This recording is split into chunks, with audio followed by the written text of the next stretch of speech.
So in order to have a full extension of their stride, in so much of the stride we were just talking about direction. So a lot of people ask, does anything go left and right? So there is one thing that goes left and right, and that's your hips. So I use this line. I just made a line in the ice, just carving up the ice.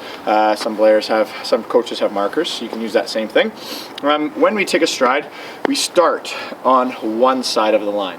I'm going to stride with my right leg goes back on an angle, front leg lunges forward. While this one lunges forward, your hip is going to pop just a little bit out to the left so that you have a fuller extension of the stride. You're going to stride, not turn your toe, but you're just going to naturally drift to the other side of the line, and then the recovery of this stride will recover on the other side of this line. So we always use the line as reference.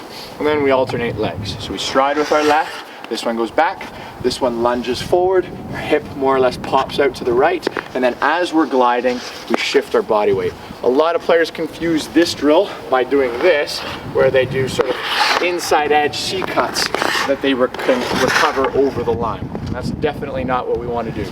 You want to keep your body nice and straight, but think like a speed skater. A speed skater more or less does this, and they weave down the ice. So we want to do the exact same thing for a longer, fuller, stronger extension of the stride.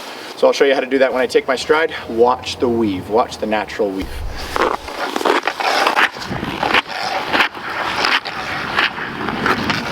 A lot of players, they'll take their stride, but they'll stand over top of the line, so they'll straddle the line. So they'll start by straddling the line, and if you can see the white line that I carved out, they will take a stride, recover, and they'll recover with their right leg still on the right side of this line.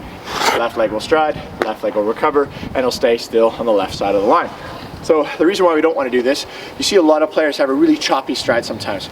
Perhaps their feet are moving quite quickly, but their strides are only more or less this long.